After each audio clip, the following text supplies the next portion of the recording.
నెహెమ్యా 1వ అధ్యాయం. హకలియా కుమారుడైన నెహెమ్యా యొక్క చర్యలు. 20వ సంవత్సరములో కిస్లేపు మాసమున నేను షూషను కోటలో ఉండగా నా సహోదరులలో హనానీయను ఒకడును యూదులలో కొందరును వచ్చిరి. చెరపట్టబడిన శేషంలో తప్పించుకొన్న యూదులను గూర్చియు యెరూషలేమును గూర్చియు నేను వారిని అడగగా, వారు చెరపట్టబడిన వారిలో శేషించిన వారు ఆ దేశంలో బహుగా శ్రమను నిందను పొందుచున్నారు, మరియు యెరూషలేము యొక్క ప్రాకారము పడద్రోయబడినది, దాని గుమ్మములను అగ్నిచేత కాల్చబడినవని నాతో చెప్పిరి.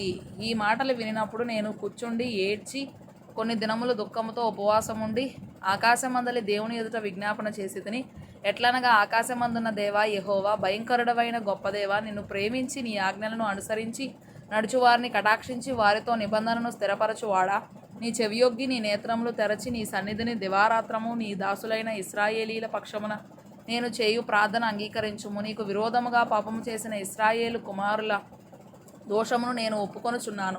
నేనును నా తండ్రి ఇంటి వారును పాపము చేసి ఉన్నాము. నీ ఎదుట బహు అసహ్యముగా ప్రవర్తించితిమి. నీ సేవకుడైన మోషే చేత నీవు నిర్ణయించిన ఆజ్ఞలనైనను కట్టడలనైనను విధులనైనను మేము గైకొనకపోతిమి. నీ సేవకుడైన మోషేతో నీవు సెలవిచ్చిన మాటను జ్ఞాపకము తెచ్చుకొనుము. అదేదనగా, మీరు అపరాధము చేసిన ఎడల జనులలోనికి మిమ్మను చెదరగొట్టుదును.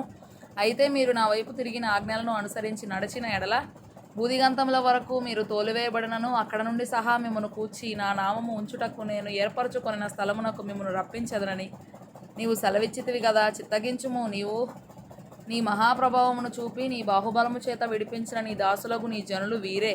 యెహోవా, చెవియొగ్గి నీ దాసుడనైన నా మొరను, నీ నామమును భయభక్తులతో గణపరచుటయందు ఆనందించు నీ దాసుల మొరను ఆలకించి ఈ దినమందు నీ దాసుని ఆలోచన సఫలపరచి ఈ మనుషుడు నా యందు దయచూపునట్లు అనుగ్రహించుమని నిన్ను బతిమాలుకొనుచున్నాను అని ప్రార్థించితిని. నేను రాజునకు గిన్నె అందించు వాడనై ఉంటిని.